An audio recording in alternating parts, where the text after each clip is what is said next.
우리를 불러 자녀 삼아 주시니 감사합니다.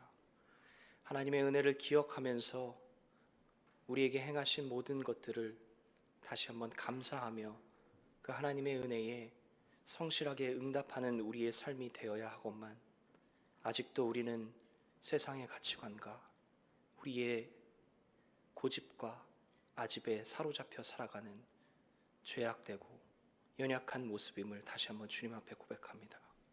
하나님, 우리의 모습을 불쌍히 여겨주시고 다시 한번 긍휼함을 허락하여 주셔서 다시 한번 우리의 삶이 새롭게 하나님 안에서 참된 그리스도인으로 거듭나며 새롭게 되어질 수 있는 참된 하나님의 백성 될 수 있도록 하나님께서 성령으로 우리를 인도하여 주시옵소서.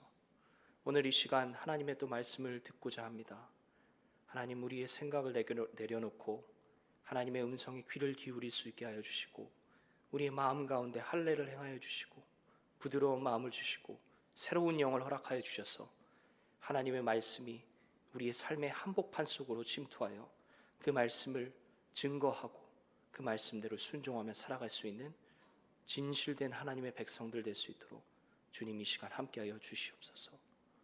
전하는 자와 듣는 자 모두 하나님의 음성에만 귀 기울일 수 있는 시간이 되기를 간절히 소원하오며 살아계신 예수 그리스도의 이름으로 기도합니다. 아멘.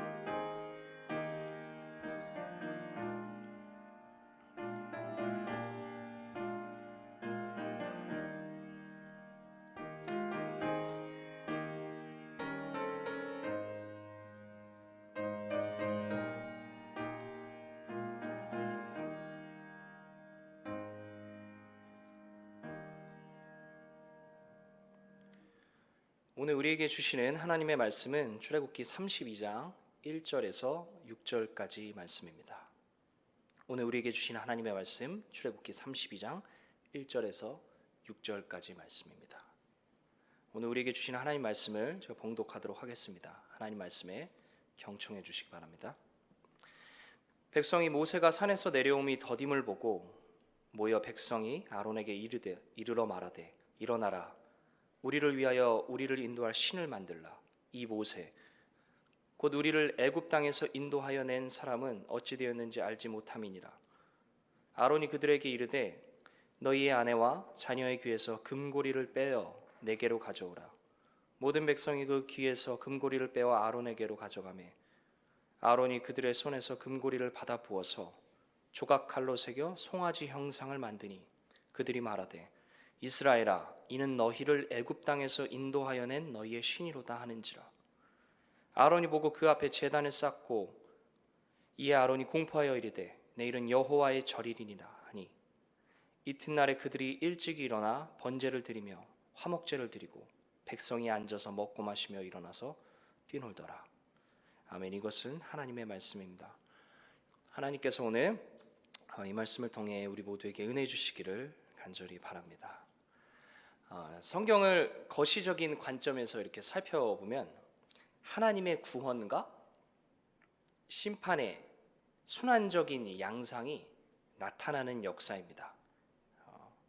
자기의 백성을 구원하시고 그리고 자기의 백성이 하나님의 언약대로 이행하지 않을 때 또 심판하시고 구원하시고 이 순환적인 모습이 반복돼서 일어납니다.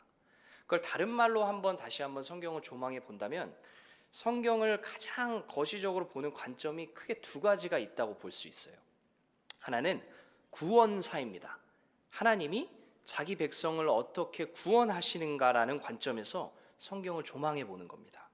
그리고 또 하나가 언약사, 언약의 역사, 하나님과의 언약 관계라는 관점에서 성경 전체를 살펴보는 겁니다. 근데 우리가 보통 이렇게 생각을 해보면요, 하나님의 구원에 대해서는 우리가 참 많이 이야기합니다. 찬양도 그렇고요, 하나님의 구원을 노래하고 찬양하고 참 많이 다룹니다. 실제 매우 중요하죠. 성경의 핵심이고 우리 그리스도인이 가져야 할 우리 그리스도의 믿음의 가장 핵심에 있죠. 그러나 그 구원받은 우리가 하나님과 어떤 약속을 맺었는가, 어떤 관계에서 살아가야 하는 것인가에 관한 그 언약에 대해서는 사실 상대적으로 많이 다뤄지지 않는 것 같습니다. 그래서 이 구원과 언약을 다른 말로 표현을 해보자면요, 구원은 은혜라고 할 수 있고 언약을 다른 말로 하면 책임이라고도 할 수 있습니다. 물론 엄밀히 따지면 그 언약 안에도 은혜가 있긴 합니다만 가장 첨예하게 대표성을 띤 단어 두 가지로만 선택을 해보자면 그렇게 표현할 수 있다는 것입니다. 그래서 결국 우리 그리스도인의 신앙은, 하나님의 백성됨은 은혜와 책임이 짝을 이루는 것입니다. 그래서 어떤 것도 놓쳐서는 안 되는 거죠. 근데 사실 우리 인간은 사실 정직하게 우리의 내면을, 우리의 모습을 사실 마주해 보면은, 저도 그렇고요, 책임지는 걸 사실 싫어합니다. 부담스럽죠. 권리는 바라지만 책임은 무의식적으로 싫어합니다. 그러나 하나님의 놀라운 은혜 구속을 받았다라면 그 하나님이 우리에게 요청하시는, 우리와 맺은 언약, 우리에게 바라시는 책임, 그걸 기억하고 하나님의 긍휼하심, 성령의 능력을 갈망하며 우리의 삶의 한복판 속에서, 우리의 일상에서 그 약속과 책임 안에서 우리의 일상을 살아내는 것, 그게 하나님 백성의, 하나님 나라의 백성의 정체성임을 성경은 우리에게 이야기하고 있습니다. 근데 이제 성경을 가만히 또 계속해서 살펴보면요, 하나님의 구원을 그 경험한, 하나님의 은혜를 직접적으로 표현한, 특히 구약 성경에서요, 그 이스라엘 백성들이 그 하나님께 어떻게 응답했는가에 대해서 그 관점으로 성경을 살펴보면 하나님과의 언약을 계속해서 깨버리고 져버립니다. 그런데 더 중요한 거는 성경을 이렇게 가만히 살펴보잖아요. 그럼 정작 이스라엘 백성들은 자신들이 하나님과의 언약을 깬지도 모른다는 거예요. 그게 인식이 안 된다는 거예요. 쉽게 말하면은 내가 대놓고 난 하나님 부정하겠습니다 라는 본문은 아주 극소수로 나옵니다.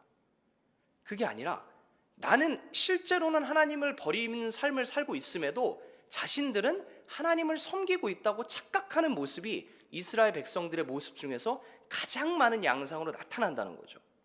그러니까 하나님과의 언약을 깬 요소 중에 가장 하나님이 싫어했던 것 중에 하나가 바로 우리가 잘 알고 있는 우상 숭배입니다.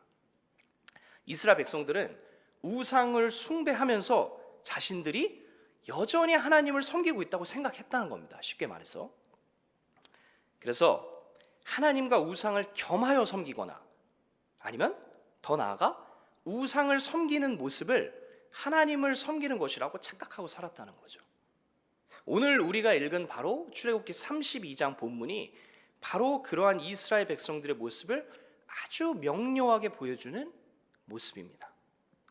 그리고 사실 이러한 이스라엘 백성들의 모순된 신앙, 왜곡된 신앙의 모습이 바로 오늘날 저와 여러분의 모습이 될 수 있다는 불편하고 두려운 질문을, 그 도전을 오늘 본문은 우리에게 던져줍니다. 그래서 우리가 오늘 읽은 이 본문을 통해서 그렇다면 과연 우상 숭배가 과연 뭘까? 이 본문에서 말하는 하나님을 바르게 섬긴다는 것은 과연 뭘까? 하나님의 언약된 백성으로 살아가는 것, 그건 과연 뭘까? 라는 것을 한번 살펴보면서 하나님의 음성을 듣는 시간이 되기를 원합니다. 본문의 상황은 바로 이러합니다. 출애굽기는 쉽게 가장 크게 보면은 절반으로 나눌 수 있어요. 하나는 말 그대로 애굽에서의 탈출한 이야기, 이게 전반부입니다. 그리고 후반부는 탈출 이후에 하나님을 어떻게 섬길 것인가에 대한 이야기입니다. 그게 이제 하나님과의 언약을 맺고 하나님과 동행하는 삶을 살기 위해서 성막을 제작하는 그 모습이 나오는 거죠. 그래서 출애굽기를 간단하게 압축해서 우리가 출애굽기를 잘 살펴보면요, 출애굽기를 압축해서 간단하게 표현하는 구절이 한 10번 정도 나옵니다. 그게 바로 우리가 잘 알고 있는 내 백성을 보내라, 그들이 이 산에서 나를 섬길 것이니라. 이게 한 10번 정도 나와요. 그 내 백성을 보내라가 전반부의 탈출 이야기죠. 백성을 보내라고 하는 거니까 애굽에서 이제 탈출시켜라, 이 말이겠죠. 그리고 후반부, 이 산에서 나를 섬기리라가 하나님을 어떻게 섬길 것인가에 대한 후반부 이야기입니다. 좀 더 자세히 출애굽기를 좀 더 나누어 보면 1장에서 18장이, 출애굽기 1장에서 18장이 내 백성을 보내라, 애굽을 탈출한 다음에 광야를 걸어가는 부분입니다. 그리고 19장에서 24장까지 시내산에 도착해서 이스라엘 백성들이 하나님과 언약을 맺고요. 그리고 25장에서 40장까지가 하나님과 동행하는 삶을 어떻게 살아갈 것인가에 대한 성막을 제작하는, 그리고 성막을 제작하여 마지막에 하나님의 영광의 하나님의 구름이 이스라엘 백성 가운데 임하는 그 모습이 출애굽기가 나눠져 있는 모습입니다. 그런데 우리가 주목할 부분은 출애굽기 19장에서 하나님이 이스라엘 백성과 언약을 맺는 장면입니다. 좀 더 우리가 좀 더 한 걸음 더 들어가 보면요, 출애굽기 19장에서 우리 잘 알다시피 하나님이 이스라엘 백성에게 당신께서 어떻게 이스라엘 백성을 구원해 주셨는지에 관해서 아주 축약적으로 짧게 설명해 줍니다. 내가 애굽 사람에게 어떻게 행하였음과 너희를 독수리 날개로 업어 내게로 인도하였음을 너희가 보았다. 애굽 사람에게 어떻게 행하였으면 뭐죠? 10가지 재앙으로 하나님의 능력과 권능을 보여주면서 너희들이 신이라고 믿었던 애굽의 다른 신들, 그건 신이 아니야. 그건 우상에 불과해. 형상에 불과해. 진짜 참신, 우주를 다스리고 너희를 다스리는, 구원해 줄 수 있는 참신은 바로 나 여호와다. 10가지 재앙으로 보여주시죠. 그리고 나서 하나님의 능력을 보여주시고 독수리 날개로 업어, 마치 어미새가 그 새끼를 업어서 아주 안전하게 인도해 주듯이 하나님께서 어떻게 합니까? 나오고 나서 구름기둥 불기둥으로 직접 인도해 주시고요. 그리고 홍해를 갈라서 애굽의 군대로부터 구원해 주시고 출애굽기 16장에서 만나를 주시면서 일용할 양식을 주십니다. 그리고 출애굽기 그 전에 15장에서도 부욕해 하시는 하나님, 치료해 주시는 하나님, 너희의 삶을 인도해 주시는 하나님이시라는 것을 계속해서 보여줘요. 그리고 17장까지 건너가면은 아말렉 군대가 쳐들어왔을 때, 기도할 때 하나님께서 여호와 니시로 승리케 해주시는 하나님이시라는 것을, 너희의 삶 가운데 적군이 있더라도, 너희를 괴롭히는 압제하는 자들이 있더라도 그 가운데서도 나는 너희를 구원해주고 승리케 해줄 수 있는 하나님이다 라는 것을 하나님께서 직접적으로 이스라엘 두 눈을 통해서 보여줍니다. 그리고 나서 19장에 시내산에 도착합니다. 그러고 하나님께서 그 얘기를 하시는 거예요. 야, 너희가 너희를 직접적으로 인도하는 나의 모습을 보았지? 나는 이렇게 너희들을 구원하는 하나님이다. 그러니 너희 내 백성으로 살래? 하면서 질문을 던져요. 따로 떨어져 살래? 아니면 내 백성으로 살래? 아니면 그냥 따로 떨어져 살래? 선택을 하게 하는 겁니다. 그리고 여기서 보다 구체적으로 하나님이 설명을 해주시죠. 뭐에 대해서요? 언약에 대해서요. 너희가 내 백성으로 사는 것은 결국 내 언약을 지키는 것인데, 그렇게 내 백성으로 사는 것이 어떤 좋은 면이 있는지에 대해서 하나님이 계속 설명해 주는 거예요. 그게 출애굽기 19장 3절부터의 말씀입니다. 너희가 만약에 내 언약을 지켜서 내 백성으로 살아간다면 너희는 나의 소유가 되고, 너희는 제사장들의 나라, 민족들 중에 가장 뛰어난 나라이면서 너희 나라들 중에 너희 나라가 모든 축복의 통로가 되는, 복의 유통자가 되는 제사장들의 나라가 되고, 더 나아가 거룩한 나의 구별된 백성이 될 거야. 너 이렇게 좋은데 너희 한번 어떻게 언약 한번 맺어볼래? 라고 하나님이 제시해 줍니다. 그 이야기를 하는 거예요. 생각을 해보세요, 여러분. 우리 함께 생각해 봤으면 좋겠습니다. 하나님이 만약에 이스라엘 백성을 구원하고 바로 시내산에서 언약 맺을래 한다면은 그 연약한 이스라엘 백성들이 하나님이 어떤 분인지에 대해서 아직 잘 모르겠는데 아리송하겠죠. 그래서 직접적으로 하나님이 내가 너희를 어떻게 인도하는, 독수리 날개로 인도하는 하나님임을 직접 보여주고 나서 언약이 얼마나 좋은 것임에 대해서도 직접적으로 다시 한번 친절하게 설명해 줍니다. 그러고 나서 너희가 한번 선택해 봐라 라고 제안해 주시는 거예요. 이렇게 하나님은 강압적인 하나님이 아니라 우리의 선택을 존중하고 늘 친절하게 설명해 주시는 하나님이시라는 것도 본문을 통해서 알 수 있습니다. 자, 그래서 다시 돌아가서 너희 나랑 언약 한번 맺어볼 테요? 이런 말 하잖아요. 그러니까 하나님 이 말을 들은 이스라엘 백성들은 마다할 이유가 없어요. 그래서 좋습니다, 하나님. 우리가 다 지켜 행하겠습니다 라고 이야기합니다. 그래서 그리고 나서 그렇게 말을 하니 20장에서 23장까지가 십계명을 비롯한 율법이 나오죠. 언약의 내용에 대해서 설명해 줍니다. 그리고 나서 24장에서 언약을 체결을 합니다. 근데 중요한 게 여기서 피를 뿌리면서 언약을 체결하죠. 피를 뿌렸다는 것은 생명을 담보로 하고 내 생명을 걸고 이 목숨 걸고 이 언약을, 하나님과 약속한 언약을 지키겠습니다 라는 약속입니다. 그래서 한마디로 요약하면은 너희가 나의 백성으로 살기를 원하니? 원한다면 좋다. 그런데 그 동의를 받기 전에 그 약관을 설명해 준 거예요. 우리가 여러분 계약을 맺죠. 근데 계약을 맺기 전에 약관이 있잖아요. 하나님께서 설명해 주신 그 언약의 내용이 20장에서 23장까지의 그 내용이 바로 약관에 해당하는 겁니다.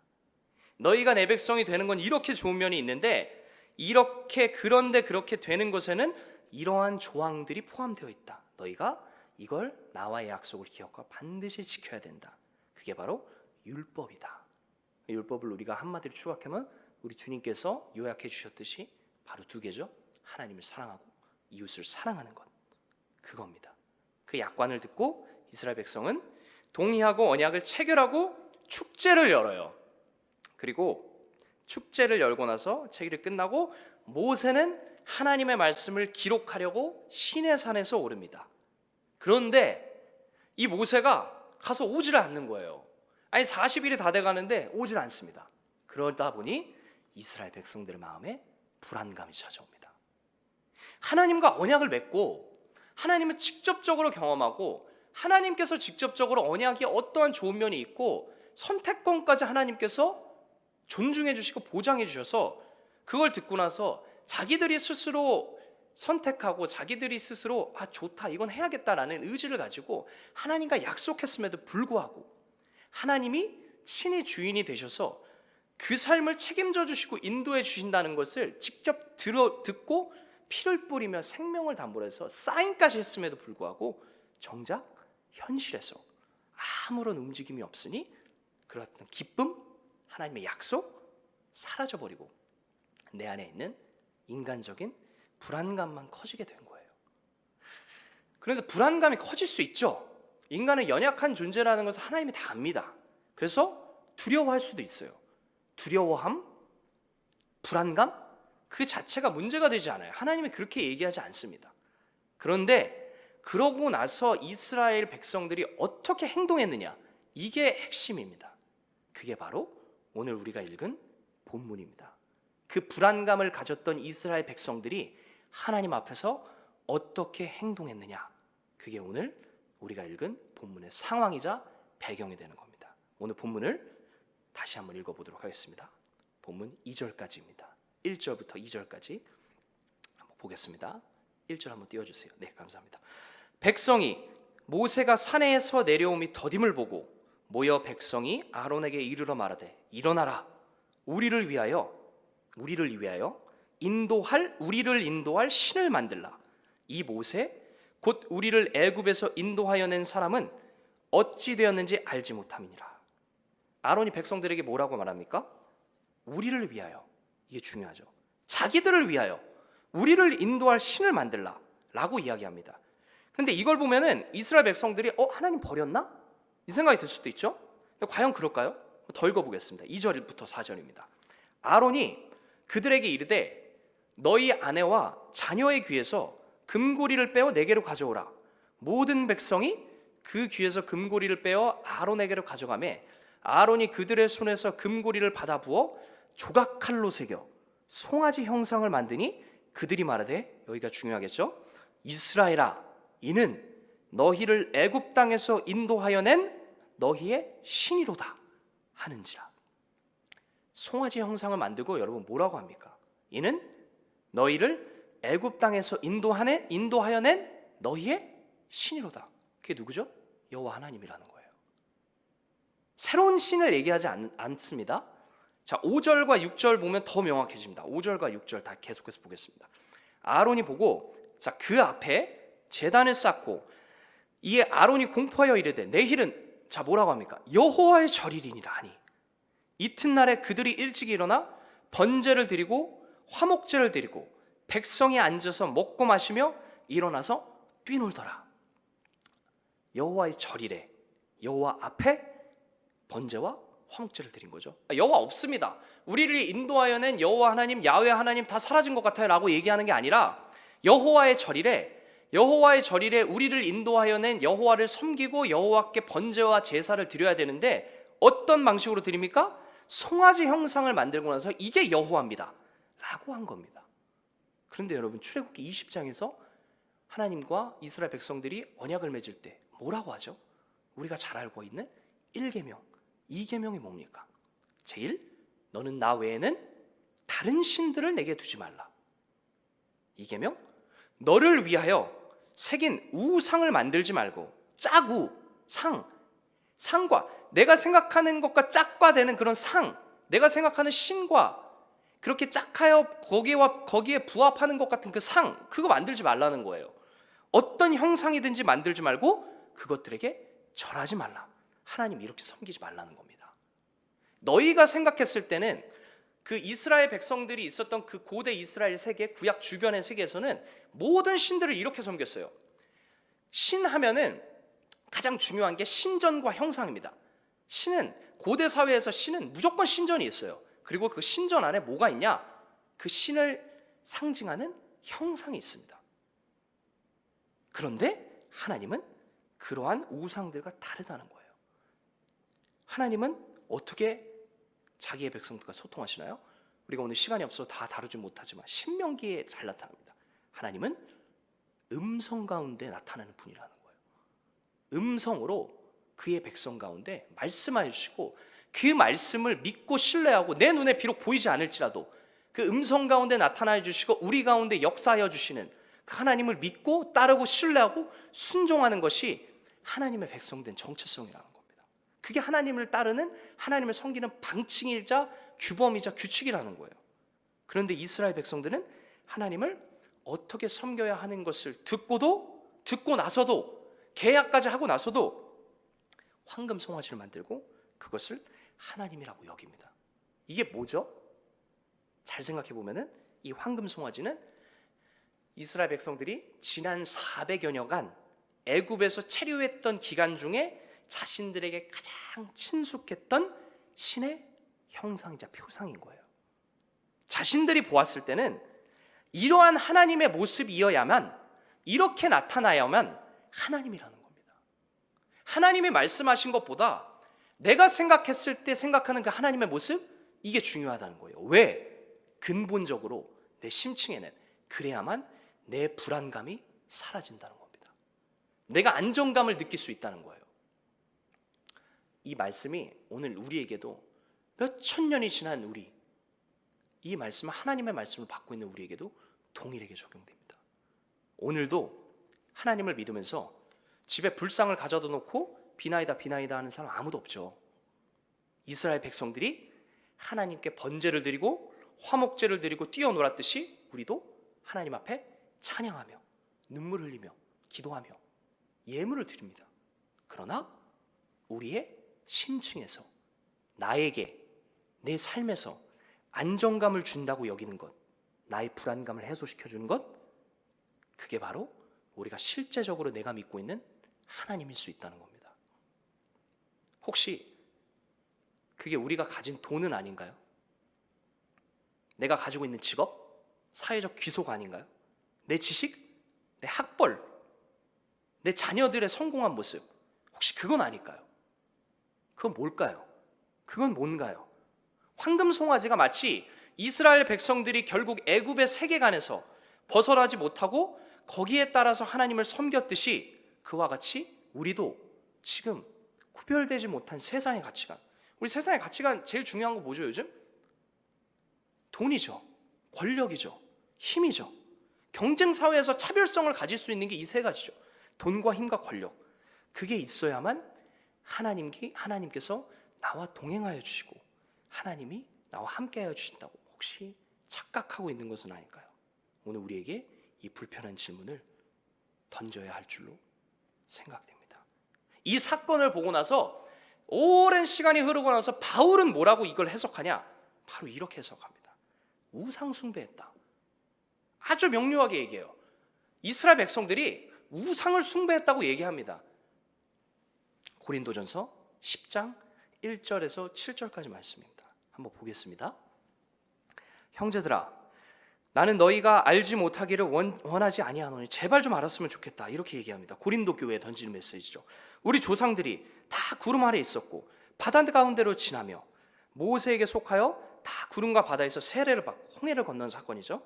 다 같은 신령한 음식을 먹으며 다 같은 신령한 음료를 마셨으니 이는 그들을 따르는 신령한 반석으로부터 마셨음에 그 반석은 곧 그리스도시라. 이스라엘 백성들을 하나님께서 출애굽시키시고 홍해를 건너게 하시고 광야로 인도하시고 언약을 맺어주는 사건을 이렇게 해석해 주는 겁니다.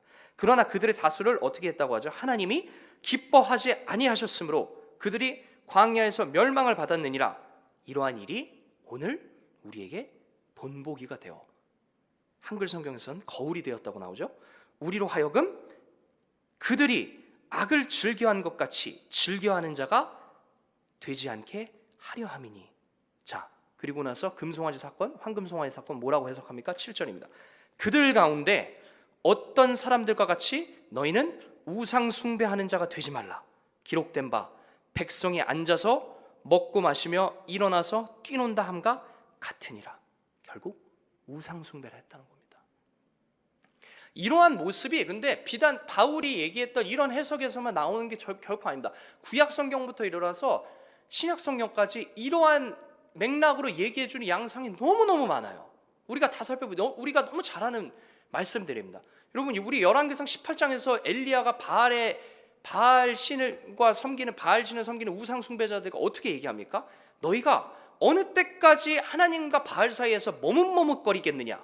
이 머뭇머뭇거리겠느냐가 여기 갔다 저기 갔다 그런 모습으로 비추죠. 근데 이걸 히브리 원문으로 보면 뭐라고 나오냐면은 너희가 어느 때까지 양다리 걸치고 있겠느냐? 하나님과 바알을 함께 섬기고 있다는 겁니다. 하나님이 좋아요. 왜? 조상들을 통해서 하나님을 들어보면 힘도 강력하시죠. 애굽에서 구원해 주셨죠. 우리의 삶을 인도하시는 것 같죠. 근데 내 삶의 현실을 보면은 내 삶 속에서 풍요를 주는 것, 나에게 안정감을 주는 것은 바알인 것 같아요. 그래서 하나님과 바알을 겸하여 섬긴 겁니다. 우리 주님께서 뭐라고 말씀하시죠? 산상수훈에서 마무리되는 거의 후반부에 이르러서 마태복음 6장에서 뭐라고 합니까? 너희가 하나님과 재물을 겸하여 섬기지 못할 것이라 라고 얘기합니다. 또 바울은 디모데후서 3장에서 이렇게 얘기하죠. 너희가 말세가 되면은 이러한 자들이 많이 일어날 텐데 어떠한 삶이냐? 경건의 모양은 있으나 경건의 능력은 없다.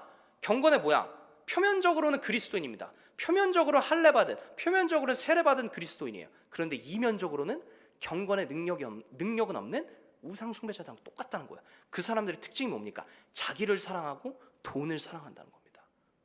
그러면 결국 우리가 그리스도인 됨에 실제적인 증언할 수 있는 증거는 뭡니까? 우리의 삶 속에서 우리가 실제적으로 나의 삶의 한복판 가운데서 나에게 안정감을 주고 정말 나를 인도하는 분이라고 생각하고 있는 것, 그리고 내 삶에 그러한 것을 가지고 열매 맺고 있는 것, 내 삶 속에서 일상을 살아내고 있는 그 기동력이 되는 것, 원동력이 되는 것이 과연 돈이냐, 권력이냐, 지식이냐, 아니면 하나님 말씀이냐, 그리스도냐, 그걸 우리에게 얘기하고 있는 겁니다. 그래서 다시 한번 구약으로 돌아가 봅니다. 신명기 9장에서 이렇게 얘기합니다. 하나님이 이렇게 얘기해요. 그 모습을 보고 신명기 9장 12절입니다. 그 사건을 조망하면서 모세가 다시 한번 40년 후에 이렇게 얘기합니다. 내게 이르시되 하나님께서 일어나 여기서 속히 내려가라. 내가 애굽에서 인도하여 낸 내가 하나님께서 인도해낸 내 백성이 스스로 부패하여 내가 그들에게 명령한 도를 떠났다. 내가 40일 전에 언약을 맺었는데 40일도 안 돼서 그 언약 떠나버렸다. 그리고 누구를 위하여? 자기를 위하여 우상을 부어 만들었느니라. 하나님과의 언약을 지키는 게 아니라 내 불안감을 해소하기 위해서 내가 믿는 신을 만들기 위해서 자기들을 위하여 우상을 만들었다는 겁니다. 그 13절에 하나님이 이 백성들을 보고 뭐라고 합니까? 이 백성을 봐라. 목이 곧은 백성이라. 목이 뻣뻣하게 곧았다는 겁니다. 내 고집을 아직도 꺾지 않는다는 거예요. 하나님의 백성이라면은 내가 하나님께 귀속된 하나님의 존재라면, 소유물이라면은 하나님의 음성에 귀 기울이고 내가 불안할지라도 두려울지라도 하나님께서 나의 삶을 책임져 주신다는 것을 믿고 그 두려움과 맞서 싸워야 하는 것이 그게 신앙인 건데 그런 거 온데간데 없다는 겁니다. 목이 빳빳하게 굳었다는 겁니다. 그리고 하나님은 한마디 더 합니다. 16절에서 뭐라고 하나요? 내가 본즉 그 이유가 너희가 너희 하나님 여호와께 범죄하여 자기를 위하여 송아지를 부어서 여호와께 명령하신 도를 떠났기로. 나중에 10장에 보면은 신명기 10장에 보면은 뭐라고 나오냐? 네, 너희는 마음에 할례를 행하고 다시는 목을 곧게 하지 말라. 마음의 할례를 행하지 못했다는 겁니다. 할례가 뭐죠? 문자적 의미는 표피를 베어버리는 겁니다. 표피를 베어버리는 거예요. 그리고 그게 상징하는 바는 내가 이제는 이전처럼 살지 않고 새로운 삶, 하나님의 언약 백성으로 살겠다는 결단입니다. 그래서 바울은 그걸 골로새서에서 뭐라고 얘기하죠? 이제는 세례를 한다는 겁니다. 세례는 육적 몸을 벗고 하나님의 백성답게 이제 살아간다는 겁니다. 근데 이스라엘 백성도 할례 받은 백성이죠. 이스라엘 백성에게 할례와 정결법이 제일 중요하죠. 그런데 하나님이 보시기에 너희들은 귀를 닫고 마음의 할례를 행해야 되는데 마음은 여전히 너희의 생각과 너희의 고집과 우상을 섬겼던 애굽의 세계관과 동일하게 있구나. 그 말씀을 해주시는 겁니다. 여러분, 우리는 어떠한 모습입니까? 저와 여러분, 저한테 하는 메시지입니다. 말씀을 전하는 저의 모습, 입술로만 하나님의 말씀 전하고 있지는 않나요? 저에게 던진 질문입니다. 내가 전하는 말씀, 내가 찬양하는 것들, 내가 우리의 삶 속에서 살아내는 것들과 일치하는가? 그게 우리의 신앙의 진실된 기준이자 진짜 모습입니다. 자, 그렇다면 끝으로 이러한 하나님의 백성에게 하나님께서 어떻게 행동하셨을까요? 하나님의 근본적인 마음은 어떠하셨을까요? 물론 하나님께서 심판하십니다. 그러나 하나님이 하나님의 근본적인 마음을 이스라엘 백성들을 다 멸망시키는 데 있는 것이 아니라 하나님의 마음은 이스라엘 백성들이 다시 돌아오기를 기다리는 마음입니다. 자, 출애굽기 34장 5절에서 6절을 읽겠습니다. 여호와께서 구름 가운데 강림하사 그와 함께 거기 서서 여호와의 이름을 선포하실세. 여호와의 이름이 어떤 자입니까? 여호와는 이런 사람이라고, 이런 존재라고 얘기하는 거예요. 여호와께서 그의 앞으로 지나시며 선포하시되 여호와라 여호와라 자비롭고 은혜롭고 노하기를 더디하고 인애와 진실이 많은 하나님이라 라고 이야기하는 겁니다. 겉으로는 그리스도인이지만 하나님을 섬긴다고 하지만 정작 속으로는, 삶으로는 내가 원하는 하나님을 만들어 섬기고 있는 나의 모습이라서 내가 심판받아도 하나님 앞에 할 말이 없는 거예요. 할 말이 없는데 하나님은 끝까지 그 백성이 돌아오기를 참으시고 기다리고 계신다는 겁니다. 그게 하나님의 마음입니다. 우리는 언약을 깰지라도 하나님은 끝까지 우리와의 약속을 지켜주신다는 거예요. 끝까지 하나님은 하나님 노릇해 주시는, 그게 우리가 믿는 하나님입니다. 그게 하나님의 신실함이고 언약대로 행동하시는 하나님의 인내하심이라는 겁니다. 이걸 신약 성경에서 어떻게 표현하면 우리 너무 잘하는 겁니다. 우리 마지막으로 한 번만 다뤄보겠습니다. 시간이 없어서 다 읽지는 못하지만 우리 누가복음에서 잘 알죠? 탕자의 비유가 나옵니다. 거기서 둘째 아들이, 죄송합니다, 그 아들이 아주, 우리 속된 말로 아주 호로자식으로 나오죠. 재산을 다 달라고 해요. 아버지, 저에게 줄 재산 어차피 있잖아요. 그거 저한테 주세요. 근데 아버지가 그걸 또 들어줍니다. 재산을 다 떼줘요. 그리고 집을 떠나서 아빠도 가족도 다 떠나가지고 아주 방탕하게 살아요. 재산을 다 탕진합니다. 그러고 나서 돼지 주업 열매를 맺고 정말 비참하게 비루하게 살아갑니다. 그러다 보니 내가 이렇게 사느니 차라리 그냥 아버지 집에 가서 종노릇 하는 게 더 낫겠다 라고 생각해서 고민하다가 다시 아버지 집으로 돌아가겠다고 결단합니다. 그리고 아버지 집을 향하는데 아버지 집이 보여요. 근데 성경 본문에 뭐라고 나오냐? 상거가 멀다고 나옵니다. 거리가 멀다고 나와요. 근데 아들은 행색이 변했죠. 근데 아버지는 행색이 변하지 않았어요. 그래서 거리가 멀어서 아빠가 아들을 알아볼 수 없고 아들이 먼저 아빠를 알아봐야 되는데 본문에 뭐라고 나오냐? 아버지가 아들을 먼저 알아보고 먼 거리에서 알아보고 측은히 여겨 달려가서 목을 안고 입을 맞춘답니다. 이게 뭘 말하는 거죠? 매일매일 아들을 기다리고 있었다는 거예요. 그러니 아들이 그렇게 변해도 그 멀리서도 아들의 모습을 보고 바로 알아봤다는 거예요. 이게 하나님의 마음입니다. 그리고 뭐라고 얘기하죠? 내 아들은 죽었다가 다시 살아났으며 잃었다가 다시 얻었노라. 잔치를 베풉니다. 이게 우리 하나님의 모습입니다. 하루가 천년같이, 천년이 하루같이 기다리시며 모두가 회개하기를 바라시는 하나님의 마음.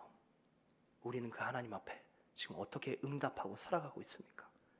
여전히 내가 만든 하나님, 나만의 금송아지로 만들고 하나님이라고 여기고 내 멋대로, 하나님이 명하신 대로가 아니라 내 멋대로 하나님을 섬기고 있지 않습니까? 우리가 만약 그분의 백성이라면 이제는 하나님이 명하신 대로 섬겨야 할 때입니다. 바로 지금이 그때입니다. 그 명하심이 과연 뭔가요? 언약. 주님께서 잡히시기 난 전날 밤 제자들에게 떡을 떼어 주시며 말씀해 주셨던 그 요한복음을 통해서 말씀해 주시는 그 새 언약. 너희는 서로 사랑하라. 그게 결국 하나님 사랑, 이웃 사랑이죠. 보이지 않는 하나님, 근데 어떻게 사랑하죠 우리가? 보이지 않는 하나님을, 이웃을 사랑함을 통해서 하나님을 사랑하는 삶. 그게 우리가 언약을 지키는 삶이고 언약된 백성으로 살아가는 삶입니다. 주님께서 우리에게 보여주셨듯이 자신의 모든 것을, 생명까지 내어주시고 우리에게 내어주셨듯이 우리도 나의 것을 나의 것이라고 생각하지 않고 이웃을 위해 내어주는 삶. 여러분, 우리에게 하나님이 물질을 주셨습니까? 물질이 가난한 자에게 물질을 내어줘야 됩니다. 우리에게 지식을 주셨나요? 지식이 가난한 자에게 지식을 나눠줘야 됩니다. 우리에게 시간과 마음의 여유를 줬습니까? 좋은 환경을 허락해 주셨나요? 마음이 가난한 자를 찾아가서 위로를 줘야 됩니다. 우리의 삶이 주님께서 우리에게 명령하신 대로 우리도 우리의 가진 모든 것을 내어주는 삶이 되어 사도행전 2장 4장에 나오는 그 초대교회 모습처럼 아무것도 자신의 것을 자신의 것으로 생각하지 않고 서로 통용하여 살아가는 그 모습, 그게 지금 우리의 모습이 되길 원합니다. 너희를 인도하고 너희를 인도하여 낸 신이 우리가 만든 하나님의 모습이 아니라 하나님께서 우리에게 명령한 대로, 그렇게 하나님의 뜻대로 하나님을 올바르게 섬기는 우리의 삶, 참된 하나님의 백성, 참된 그리스도인이 되는 그리스도인됨의 삶, 그 삶이 오늘 저와 여러분의 삶이 되기를 다시 한번 주님의 이름으로 간절히 바랍니다. 기도하겠습니다. 하나님, 우리에게 하나님의 말씀을 허락하여 주셔서 감사합니다. 하나님의 말씀대로 순종하고 살아야 하건만 하나님의 은혜를 잃어버리고 하나님의 뜻대로 살아가지 못하는 우리의 연약하고 죄악된 모습을 하나님 용서하여 주시고 다시 한번 성령의 은혜를 허락하여 주셔서 우리에게 새날을 허락하여 주시길 간절히 바랍니다. 우리 안에 부드러운 마음을 주시고 새 영을 허락하여 주셔서 정말 참된 하나님의 백성답게 살아갈 수 있는, 그리하여서 우리의 모습을 보고 세상 가운데서 많은 사람들이 하나님의 백성이 참되고 복되다라는 복의 증거자가 될 수 있는 우리의 삶이 될 수 있도록 주님 우리 가운데 함께하여 주시옵소서. 살아계신 예수 그리스도의 이름으로 기도합니다. 아멘. 예수 우리 왕이여, 오늘 말씀을 생각하면서 함께 찬양하도록 하겠습니다.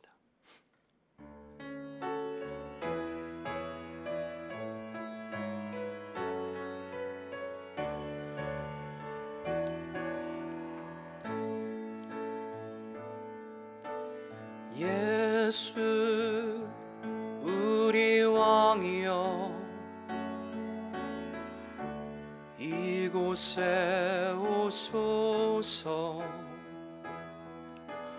보좌로 주여 임하사 찬양을 받아 주소서.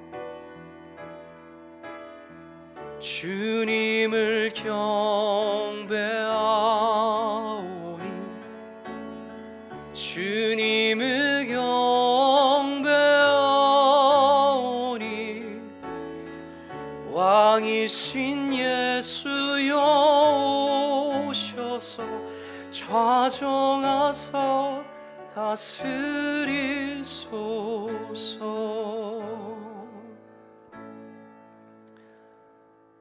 오늘 말씀을 생각하면서 우리 함께 기도했으면 좋겠습니다.